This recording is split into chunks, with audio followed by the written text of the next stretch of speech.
자, 먼저 이 주제를 한번 생각해 봅시다. 여러분이 눈을 한번 감고 나는 어떤 사람인가 한번 생각을 해 보실까요? 정말 나에게서 예수님의 향기가 나는지, 또 내가 나를 정말 예수님을 생각나게 하는 사람으로 오늘 이 자리에 있는지 책망하라는 얘기가 아닙니다. 점검해 보고 부족하면 구하면 됩니다. 그래서 다시 한번 눈을 잠깐 감고 단 몇십 초만이라도 예수님에 대한 나는 누굽니까? 예수님을 향한 우리 부부는 어떤 사람들입니까? 예수님을 향한 우리 가정의 자녀들은, 손자들은 어떤 사람입니까? 내가 출퇴근하고 있는 직장에 그 직장 안에서 나는 어떤 사람일까요? 거리를 오고 가며 시장에서 물건을 사고 팔 때 나는 또 어떤 사람인가요? 그리고 내가 앞으로 어떤 사람으로 살기를 원하셔서 지금 이렇게 은혜를 베풀어 주시고 또 인도해 주시겠다고 약속을 하시는지요? 자, 눈을 떠봅시다. 이제 여러분은 분명 여러분이 인정하든 인정하지 않든 오전에 목사님 말씀하신 대로 여러분은 예수님의 사람입니다. 다만 하나님께서 여러분에게 만족함을 준다고 한다면 그 만족함이 여러분의 호흡이 끝나는 그날, 인생이 끝나는 그날에 있기를 주의 이름으로 축복합니다. 그래서 여러분 스스로 호흡을 마칠 때 하나님, 내가 예수님의 이름으로 살다가 이렇게 주님 앞에 갑니다 하고 내 비석이 세워진다고 한다면 이 사람은, 이 집사님은, 이 장로님은, 이 목사님은 예수님의 사람이었어 라고 하는 비문이 적힐 수 있다고 한다면 가장 큰 영광이요 후손들에게 강력한 힘을 주는 믿음의 덕이 아닐까, 유산이 아닐까 그렇게 생각을 해봅니다. 염두에 두시고 이제 심천 한성교회를 잠깐 말씀을 드리려고 합니다. 고린도전서를 보면 사도 바울이 이렇게 얘기를 합니다. 나는 심었고 아볼로는 물을 주었고 하나님은 자라나게 하셨느니라 그랬습니다. 이 한성교회도 누군가에 의해서 심겨졌고 또 목사님을 통해서 항존직을 통해서 우리 성도님들을 통해서 계속해서 물이 공급되어지고 있습니다. 그리고 하나님이 계속 자라나가게 하고 있습니다. 맞지요? 열매 맺게 하시는 분은 하나님이십니다.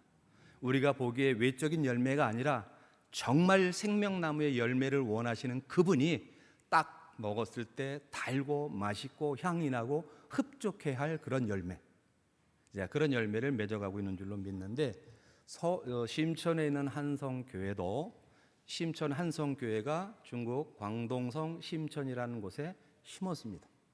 그리고 그 한성교회를 많은 목회자들이 물을 주었고 저는 2014년 4월부터 지금까지 물을 주며 섬기고 일을 하고 있습니다. 그런데 이게 물을 주고 있는 그 심천 한성교회 중국이라고 하는 곳의 상황이 많이 바뀌었습니다. 특히 3년 전에 이제 흔히들 알고 있는 코로나19라고 하는 그 이름으로 인해서 이제 3년 전부터 움직이기가 힘들었고 제가 나오기 전까지 매일 PCR 검사를 해야 됩니다. 그러니까 PCR 검사가 없으면 출입이 안 되고 뭐 대중교통 타지도 못하고 마트에 들어가지도 못하고 아파트 단지 안에 들어올 수도 없고 심지어는 매일 PCR 검사를 하면 다른 아파트 단지 들어가는 것도 불가능합니다. 그러니까 당연히 모이는 것이 쉽지가 않아요. 그리고 일단 모이면 뭐 종교적인 활동이냐 이런 거에 상관없이 사람이 일단 모이면 해산시켜 놓으려고 하는 게 이제 제로 코로나 정책이었었습니다. 이제 그것이 지속되는 동안 어쨌든 하나님의 은혜로 그리고 우리 서울 한성교회 목사님과 또한 교회 성도 여러분들이 기도해 주는 덕에 우리가 생존할 수 있었고 질병 한번 걸리지 않고 잘 살았습니다. 그리고 이제 나와서 여러분을 뵙게 됐는데요. 그렇게 하다 보니까 이제 심천 한성교회가 자꾸 변화가 됐습니다. 제가 처음에 심천 한성교회를 갈 때 서울 교회에서 중국 광동성 심천의 교회를 세울 때는 두 가지 목적이 있었다고 그랬습니다. 하나는 많은 교회들 가운데 성결교회가 존재하고 여전히 성결의 복음이 한인들 사회에서 전파됐으면 좋겠다라고 하는 그런 취지로 세워졌고 또 하나는 선교지이기 때문에 선교의 전초기지로서 역할을 제대로 감당해 줄 수 있었으면 좋겠다 하는 거였습니다.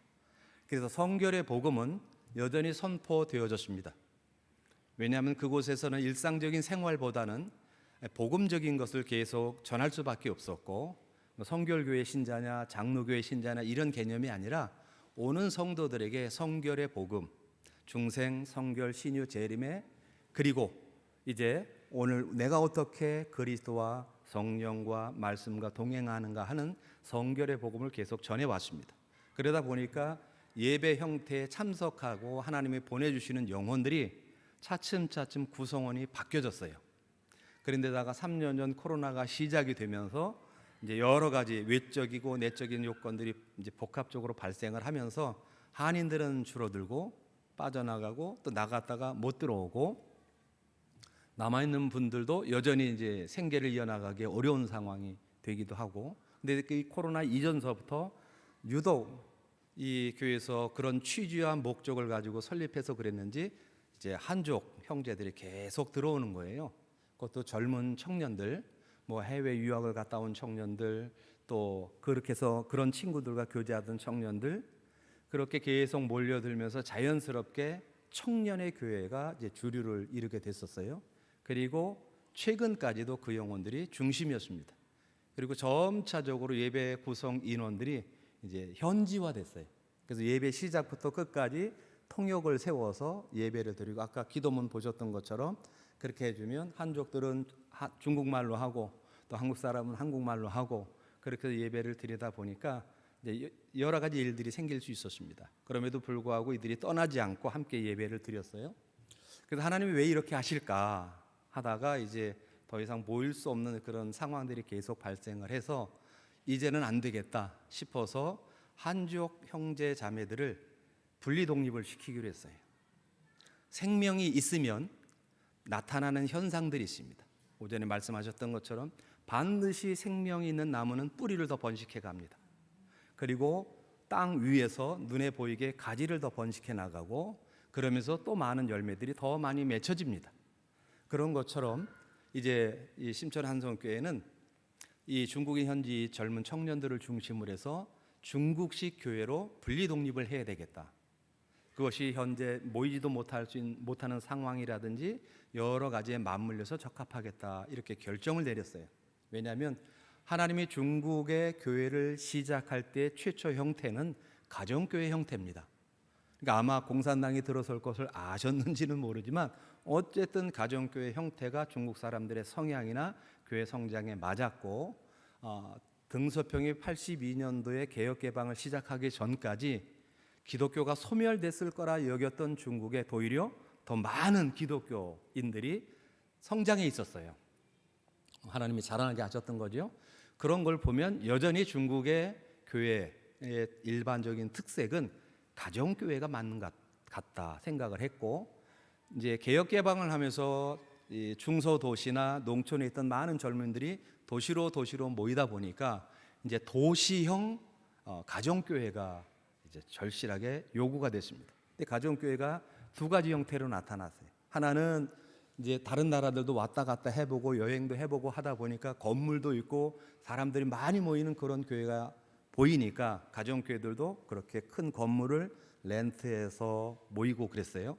그리고 또 한편으로는 여전히 소수의 흔히 말하는 집에서 모이는 소그룹으로 모이는 그런 형태의 가정교회가 있었어요.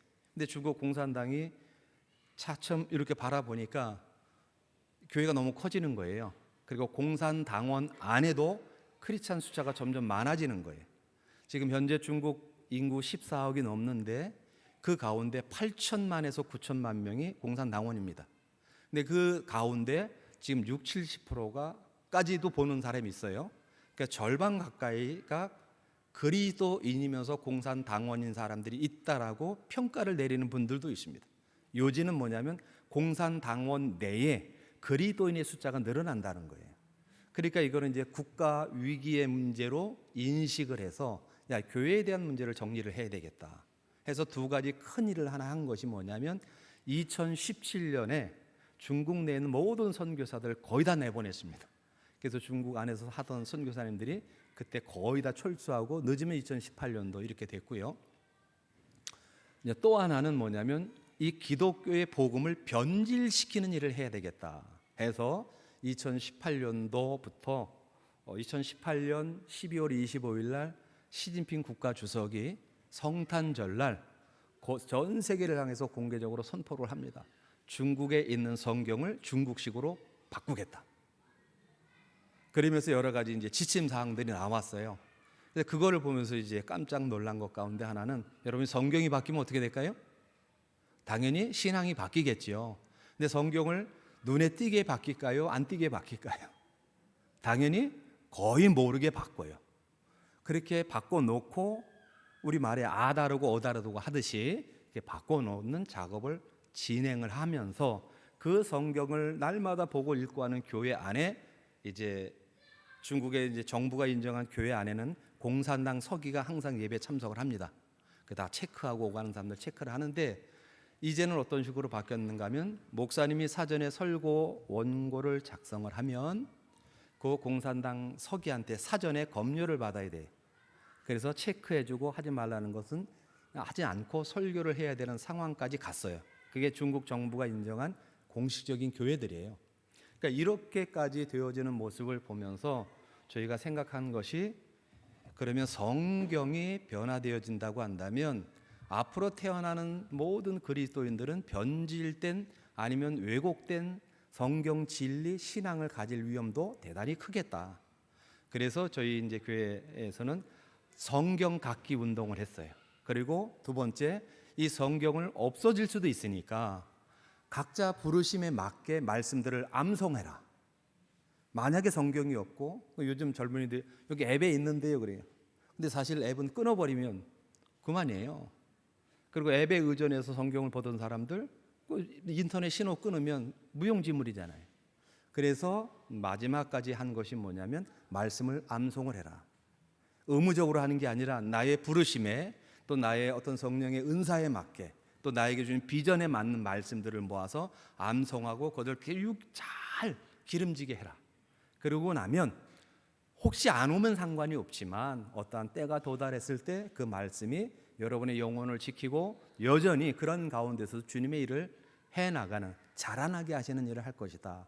이렇게 이야기를 하면서 이제 이렇게 분리 독립을 해서 처음에 서울 한성교회가 하나의 한성교회를 심천에 세웠는데 이번에는 3개로 분리 독립이 됐습니다.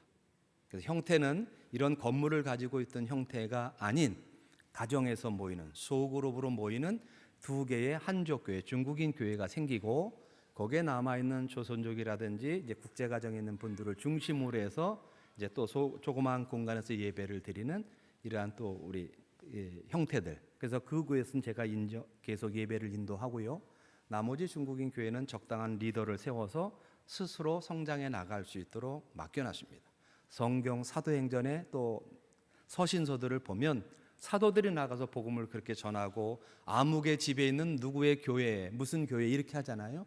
그래서 그런 것을 다시 성경적으로 근거를 제공해주고 또 하나 중국 교회사 가운데 성령이 그렇게 시작을 했으니까 이게 중국 교회에 아직까지는 유효한 패턴인 것 같다.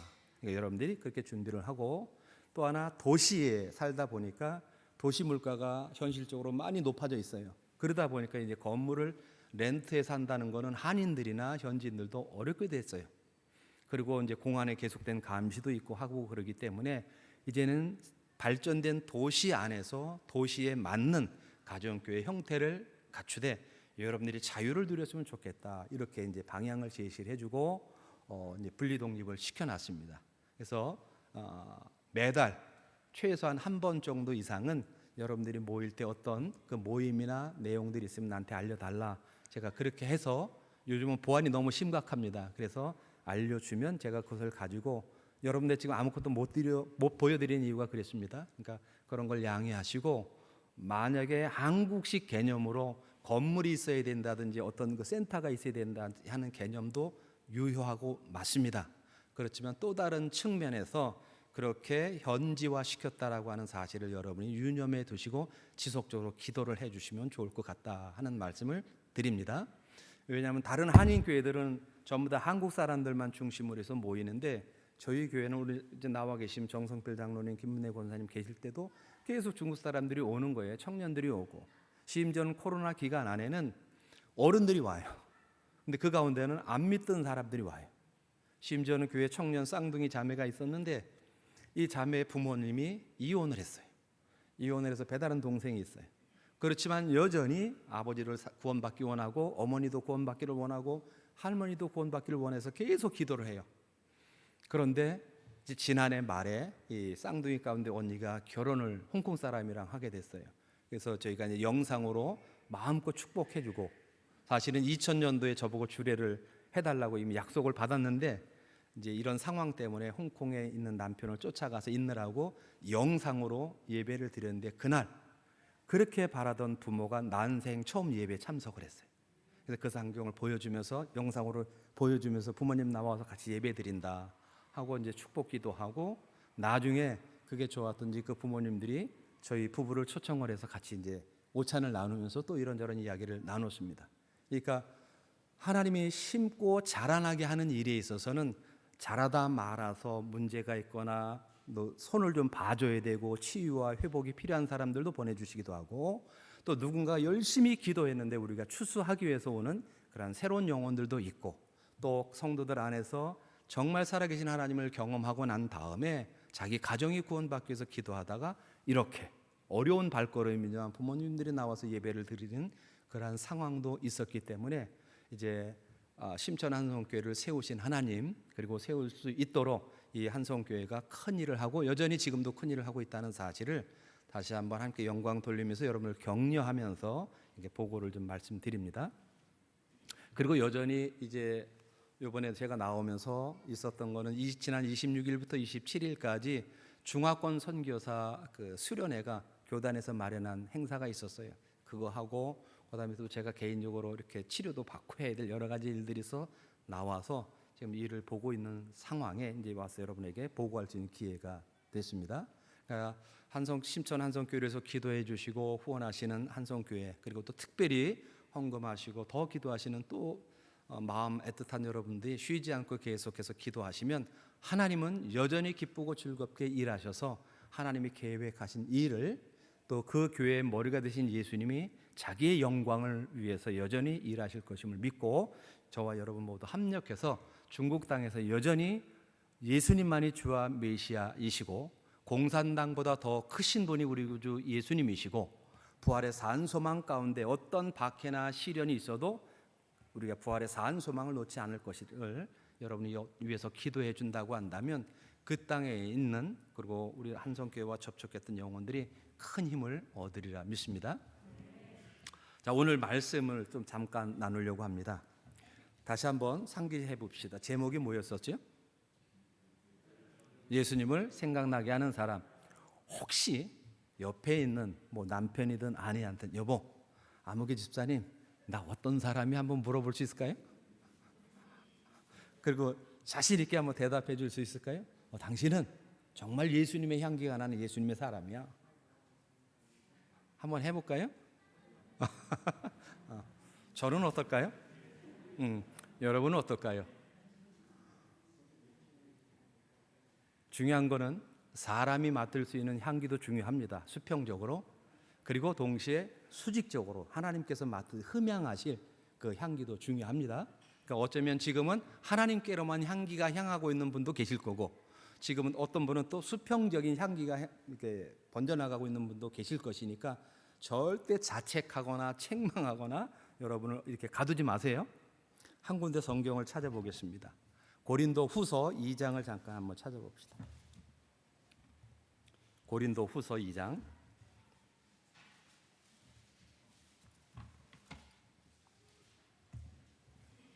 고린도 후서 2장 14절로부터 17절까지를 우리 다 같이 한번 큰 소리를 읽어볼까요?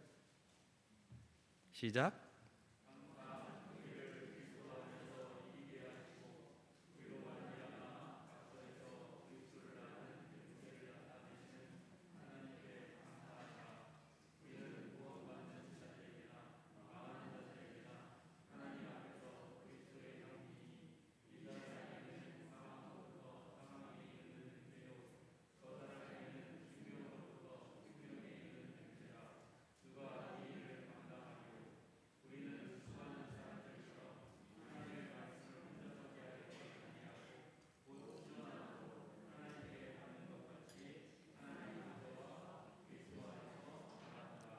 아멘.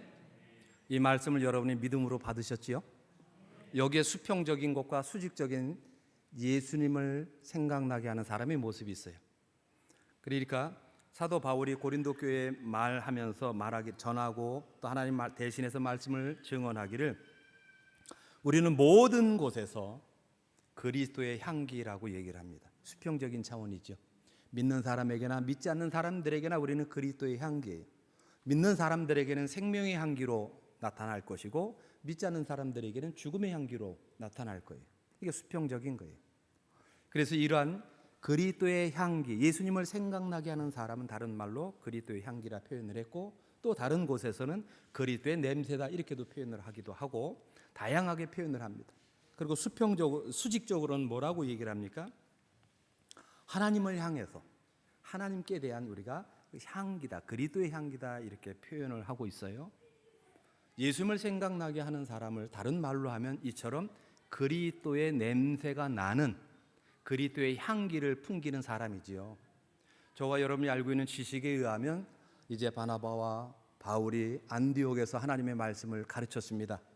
돌아나서 열심히 가르쳤는데 그 가르침을 받고 그들이 순종해서 사도의 가르침대로 순종하고 행동으로 옮겨서 일상생활화했더니 1년쯤 지나고 난 뒤에 사람들이 말하기를 저 사람들은 그리스도인들이야, 그리스도의 사람들이야 라고 얘기를 했습니다.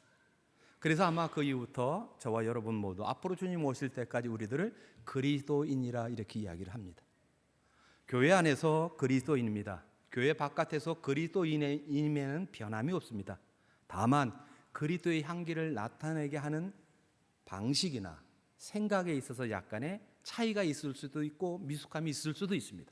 그러나 중요한 것은 내 안에 그리스도가 충만하면 교회 안에서든 교회 바깥에서든 집이서든 집 바깥에서든 그리스도의 향기가 나타나리라 믿습니다. 예수님을 생각나게 하는 사람은 다른 사람이 아닙니다.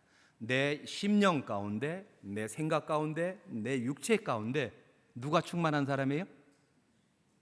누가 충만한 사람? 예수님이 충만한 사람입니다. 여러분의 마음 가운데, 생각 가운데, 몸 가운데, 골수에까지 예수님이 충만해 있어야 되는 거예요. 그래야 어디를 가든지 내가 냄새를 풍기려고 하는 게 아니에요. 나 이런 사람이라고 내가 홍보하지 않아도 돼요. 그냥 내 안에서 나오는 마음, 생각, 몸짓이 그냥 다른 사람이 조금 겪다 보면 저 사람 뭐 달라, 누구랑 달라, 이 시대랑 달라. 그런데 성경에서 말하는 그 그리스도인이네, 오늘날 교회에서 출입하는 그 사람들의 모습이네, 예수님을 말하는 그 사람들이네, 예수의 사람이야, 그리스도의 사람이야, 저 사람은 교회의 사람이야 라고 인정할 수밖에 없겠죠. 그래서 우리는 세상을 향해서 큰 소리를 낼 필요가 없습니다. 정말 우리가 큰 소리를 낼 일이 있다고 한다면 그 세상 가운데서 그들의 코를 막아버리고 눈을 막아버리고 귀를 막아버린 이 사망의 세력을 향해서 큰 소리를 내야 되는 거죠.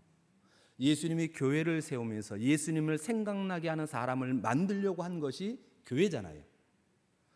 마태복음 16장에 내가 이 반석 위에 내 교회를 세울 거다, 내 회중들을 세울 거다, 내 사람들을 세울 거다. 그 사람들은 음부의 권세가, 지옥의 권세가 이기지 못할 거다.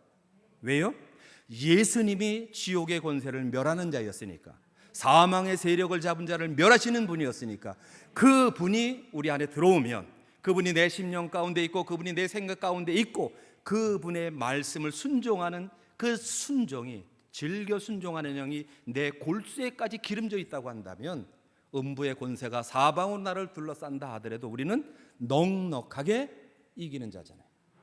오늘 고린도 후서 2장 14절에 우리가 그리스도 안에서 항상 우리를 이기게 하신다잖아요. 누가요? 예수님을 보내신 하나님 아버지께서, 예수님을 보내신 하나님 아버지께서 이렇게 승리하게 하셨어요. 근데 이 일이 언제 약속됐을까요? 시편 110편에 보니까 하나님께서 말씀하시기를, 그 메시아를 향해서 말하기를 내가 너의 원수를 너의 발등상 되게 하기까지 너는 내 우편에 앉아 있으라 그랬어요. 이 말씀 믿으시죠? 자, 그러면 그분이 누구예요? 그 메시아가 누구예요? 나사렛 예수님이에요.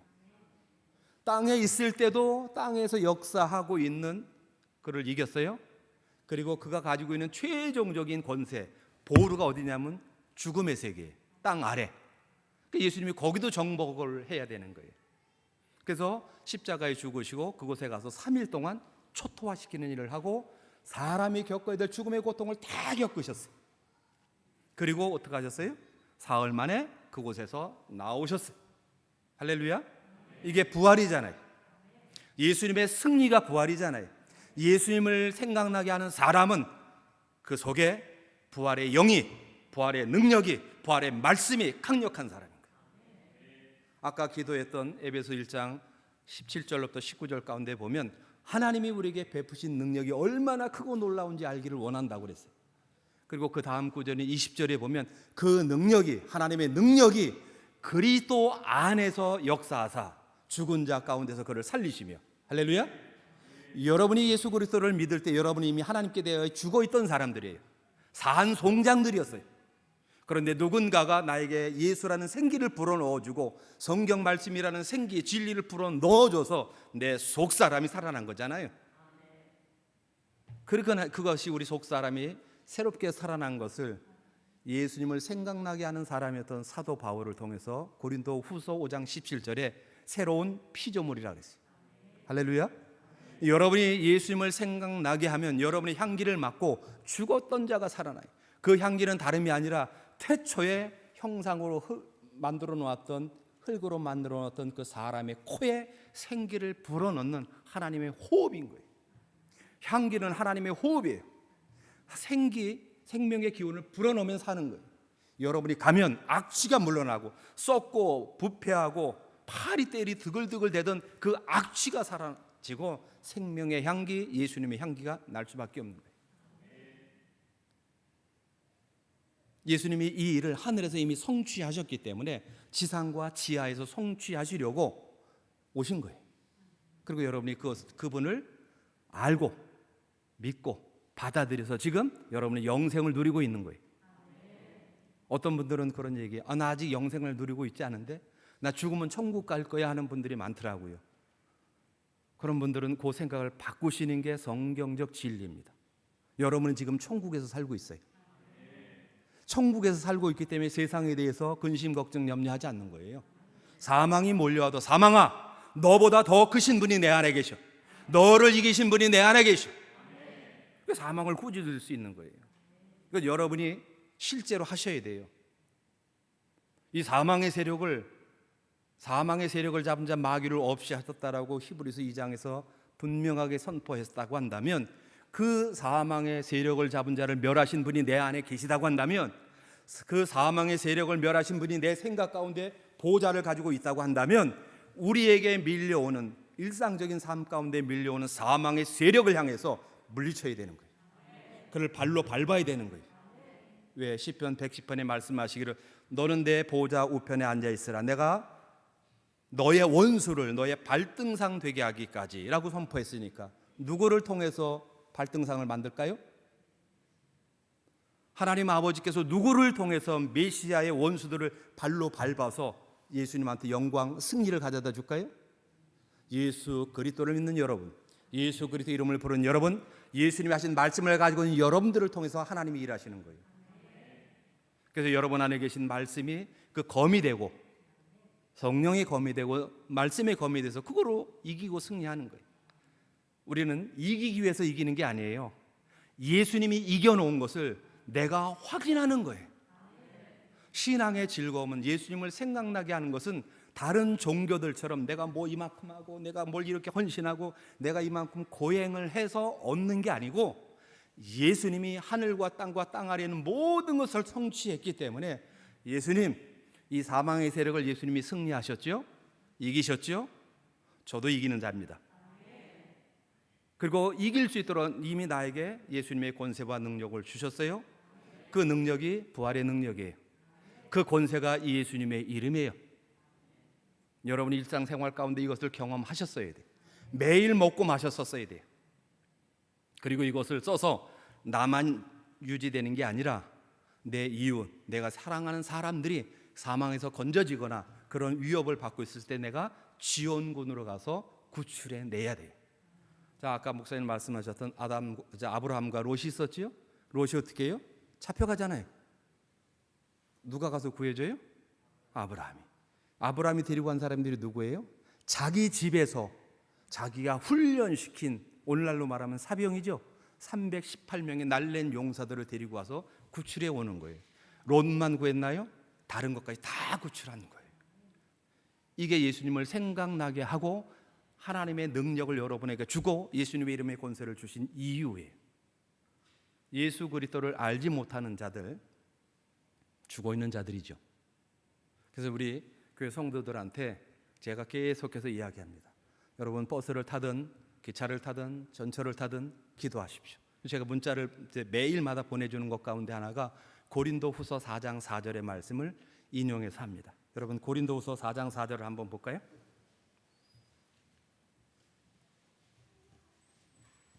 다 같이 큰 소리로 한번 읽어보겠습니다. 고린도후서 4장 4절 시작.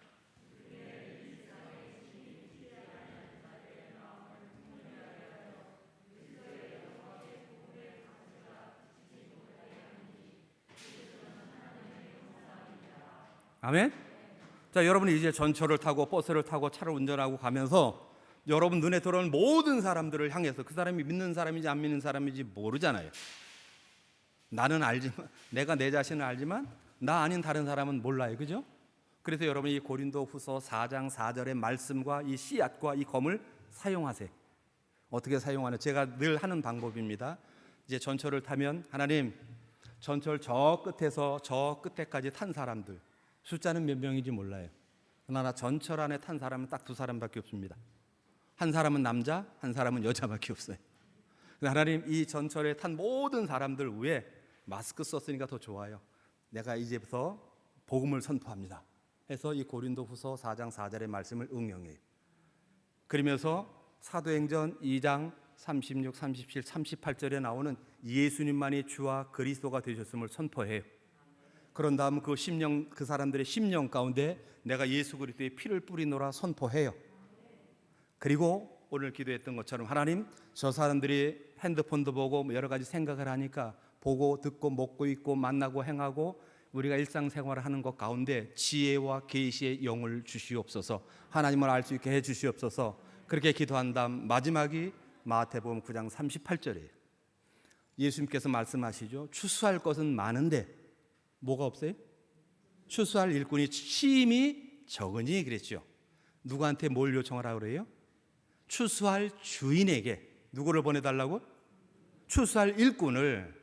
그거를 적용해서 기도하는 거예요. 하나님, 내가 이렇게 선포하고 예수님이 어떤 분인지를 선포하고 증언하고 그들의 심령 가운데 예수님의 피를 뿌리는 제사장의 직무를 감당했습니다. 이제 그 사람들이 말귀를 알아들을 수 있는 추수꾼을 보내주십시오. 그리고 나는 분명히 성경에 기록되고 약속된 말씀을 따라 선포하고 기도했으니까 나머지는 누가 일하실까요? 성령이 일하실 수밖에 없지. 근데 오늘 할지 내일 할지 꿈에 할지 뭐 잠자는 중에 할지 뭐 목욕하는 데 할지 밥 먹을 때 할지 아무튼 모르겠어요. 그러나 중요한 것은 내가 이 공간 안에 이 영혼들을 향해서 선포했어요. 그러면 그 선포된 진리의 말씀은 공중의 권세 잡은 자를 이기고 운행하고 있으리라 믿어요. 버스를 탈 때도 하고 가다가 또 다른 게 눈이 들어오면 하기도 하고, 특별히 어떤 사람이 아이쇼핑을 하러 가서 딱 보고 있는데 눈에 들어와요. 그럼 가만히 서서 그 사람을 주시하고 하는 거예요. 눈만 하는 게 아니에요. 여러분 손을 이렇게 해서 합니다. 하나님, 내가 저기 빨간 옷 입은 저 아주머니를 향해서 지금 합니다. 그래서 고린도후서 4장 4절과 그런 내용들을 쭉 하고, 하나님, 저 영혼이 그리스도의 영광의 복음의 광채가 비춰지지 못하도록 혼미케 하는 이 세상의 신과 그 정사와 그 권세와 이 어둠의 세상 주관자들과 저들을 지배하는 하늘들의 악한 영들을 내가 예수 이름으로 묵습니다. 저 영혼에 떠나가게 내가 선포합니다. 그리고 저분의 심령 가운데 지금 예수님의 피를 뿌립니다. 그리고 저 영혼이 말귀를 알아들을 수 있는 추수할 일꾼을 성령님 보내주옵소서. 그리고 그 가운데 하나 더 보너스로 합니다. 말세에 하나님께서 모든 육체의 여호와의 영, 하나님의 영을 부어주셨다고 그랬어요. 믿으시나요? 그럼 여러분에게도 하나님의 영이 부어져 있죠? 근데 그 영을 얘기를 할 때 성령을 명확하게 이해할 때 이사야 선지자를 통해서 지혜와 총명의 영, 모략과 재능의 영, 지식과 여호와를 경외하는 영으로 충만하게 하시겠다고 약속했고, 또 요엘 선지자를 통해서 그렇게 말씀하셨고, 실제 그 사건이 일어났던 증거를 사도행전에서 사도 바울이 설교했어요. 그죠? 그러면 지금도 그 성령 하나님의 영의 역사가 지속되고 있잖아요. 여러분이 그렇게 일하시는 거예요. 하늘들의 악한 영들이 일하지 못하도록 묶고 하나님의 성령이 그들 가운데 기름 부어지고 활동할 수 있도록 여러분이 구하고 여러분이 축복하고, 누구의 이름으로? 예수님의 이름으로. 그러면 그게 바로 예수님을 생각나게 하는 사람이에요. 여러분이 얼마를 추수했는지 여러분은 모를 수 있어요. 저도 몰라요. 그런데 심판날 고린도 후서 5장 10절에 있는 그리스도의 심판석 앞에 내가 섰을 때에 수많은 사람들이, 구원받은 사람들이 모여 있을 것이고, 그때 누가 나를 증오해주고 누가 나를 변호해 줄까요? 그 구원받은 사람들이 하겠지만 구원받은 사람들이 저를 모르니까 누가 할까요? 여러분을 도우라고 보냄을 받은 천사들이, 또 여러분이 선포한 그 말씀이 일어서서 아무개 목사는 이런 사람입니다, 아무개 장로님이 이런 사람입니다, 아무개 원사 이런 사람입니다, 아무개 집사 이렇게 일을 했습니다. 그때 그렇게 선포했기 때문에 이 사람이 구원받을 수 있었고, 구원받을 수 있도록 우리가 일꾼들을 보낼 수 있었습니다. 천사가 증언할 거예요.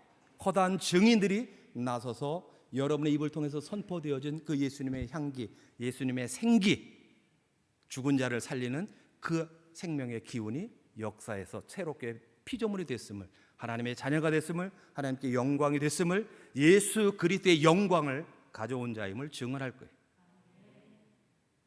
자, 이 일을 하면서 제가 본문으로 오늘 요한복음 14장을 했습니다. 14장이요. 14장 26절에 보면 예수님께서 보혜사 성령님에 대한 약속을 하지요. 그래서 성령이 오셔서 할 일을 말씀하셨어요. 그래서 성령이 하시는 최종적인 일이 뭔가 했더니 뭐 한다고요? 생각나게 하리라. 할렐루야. 생각나게 하리라. 저는 오늘 여러분에게 선포했습니다. 몇 장 몇 절도 얘기를 했습니다. 여러분이 귀담아 들으시고 또 귀담아 안 들으셨어도 그런 그리스도의 마음을 가지고 있고 예수님을 생각나게 하는 사람으로 살게 해주십시오라고 기도하면 필요한 때에 필요한 말씀, 저뿐만 아니라 여러분이 사랑하고 사모해서 믿음으로 받아들였던 것들을 성령이 생각나게 하셔서 일하실 겁니다. 아멘. 그래서 오늘 26절에 보혜사 성령께서 예수님의 이름으로 보내셨으니까 예수님의 영이죠. 여러분이 예수님을 생각나게 하는 사람이에요. 그리고 돌아서서 그렇게 공격을 하고 난 다음에 재충전을 해야 되죠. 재충전하는 가장 좋은 방법이 뭘까요? 내가 나에게서 예수님의 향기가 더 진동을 해야 될 거 아니겠어요? 그래야 그 향기가 이렇게 계속해서 차올라서 계속 번져가지 않겠어요? 그게 바로 돌아와서 감사와 찬양과 하나님께 임재 가운데 머무는 거예요. 주님 감사합니다. 주님이 일하심을 믿습니다. 믿음으로 저 사람들이 추수되어진 걸 믿습니다. 저 영혼들을 위해서 2000년 전에 예수님을 보내주셨고 예수님은 오셔서 죽기까지 순종하셔서 하나님의 향기, 생명의 향기, 영생의 향기를 이 땅에 뿌려놓고 씨앗을 뿌려놓은 것을 감사합니다 하면서 감사하고 찬양하고 여러분이 더욱더 주님을 사랑하고자 하는 그 마음으로 예수님을 묵상하면 여러분은 에디파이 충전됩니다. 그러면 또 그렇게 살아가는 거예요. 제가 이 말씀을 여러분에 전하면서 우리 심천한성교회 올해 표어가 뭐냐면 히브리서 3장 1절이에요. 예수님을 깊이 생각하라. 믿는 도리의 사도이시며 대제사장이신 예수님을 깊이 생각하라. 깊이 생각한 결과가 뭐냐? 예수님을 생각나게 하는 삶, 예수님을 생각나게 하는 사람이었어요. 그래서 지금 매주일 예수님을 생각나게 하는 사람에 대한 시리즈로 해나가요. 여러분, 예수님이 가장 흠양하시는 향기, 여러분이 가장 좋아하는 향기는 뭐예요? 저 사람에게서 내 냄새가 나. 나를 보내신 아버지의 냄새가 저 사람에게서 나. 그러면 가지요. 여러분이 음식점을 갈 때도 어떻게 가요? 여러분의 오장육부를 막 끌어당기는 그 향기를 따라서 가지요. 가기 싫어도 그냥 그쪽으로 자동적으로 움직여지잖아요. 모든 감각을 그렇게 만들어 놓으셨어요. 그래서 여러분들이 성령으로 충만하셔야 돼요. 결론은 뭐냐? 내가 예수님을 생각나게 하는 사람으로 살고 싶고 그런 삶을 사람으로 내가 평생을 살고 싶은데 그렇게 하려면 내 안에 예수님이 충만해야 돼요. 근데 예수님이 충만하려면 예수님의 이름으로 보내신 성령으로 거듭나고 성령의 충만함이 여러분 가운데 계속 있어야만 되는 거잖아요. 그럼 성령의 충만함이 어디서 생길까요? 말씀을 듣고 착하고 좋은 마음으로 말씀을 받아 지키어 인내로서, 이게 중요합니다. 인내로서 결실할 때 예수님이 충만해집니다. 오늘 예수님을 생각나게 하는 사람은 다름이 아니라 예수님의 이름에 부흥을 가져오는 사람입니다. 지금 대한민국이 책망 앞에 서 있습니다. 예수님의 이름이 개만 또 못하게 해서 개자를 앞에 붙여서 무슨 개 목사, 개 기독교, 개 예수 이렇게 하면서 아주 멸시를 하고 있는데 그 앞에서 그들의 입을 잠잠하게 하고 우리의 주님, 구세주, 다시 오실 심판자가 어떤 분이심을 우리가 큰 소리로 외치는 게 아니에요. 말없이 그리스도의 향기를 불어넣고 그들을 지배하고 있는 악한 향기, 독한 향기들, 독한 냄새들을 제거하는 거예요. 그 일을 위해서 우리를 모으시고 흩으시는 줄로 믿습니다. 그래서 저와 여러분의 가문 모두 주님 오실 때까지 자자손손 예수님을 생각나게 하는 명문 가문이 되기를 주의 이름으로 축복하고 여러분이 사는 동안 예수님을 생각나게 하는 사람으로 인생을 맞춰지는 복이 있기를 주의 이름으로 축복합니다. 함께 잠깐 기도하겠습니다. 하나님 아버지, 오늘 우리에게 주신 말씀을 착하고 좋은 마음으로 받았고 예수님을 생각나게 하는 사람으로 저를 선택해 주셔서 감사합니다. 예수님이 마음껏 향기를 품어낼 수 있도록 내 안에 있던 죽음의 냄새, 아버지 하나님의 어떤 온갖 악한 것들을 다 제거하시고 예수님으로 충만하게 하시니 감사를 드립니다. 이제 내가 가는 곳마다 호흡 있는 그날까지 많은 영혼들을 옳은 대로 돌아오게 하여서 하늘의 별과 같이 상급 있는 자로 살아가면서 가는 곳마다 죽음의 냄새가 제거되어지고 죽음의 세력을 잡은 자가 물러나고 묶였던 자들이 풀려지는 역사가 일어날 뿐만 아니라 아버지 하나님의 예수께서 승리하셨고 우리를 통해서 예수님의 원수들이 발등상 되어지는 역사가 이 한성교회와 우리 성도들을 통해서 왕성하게 일어나게 하여 주옵소서. 감사드리며 예수님 이름으로 기도하옵나이다. 아멘.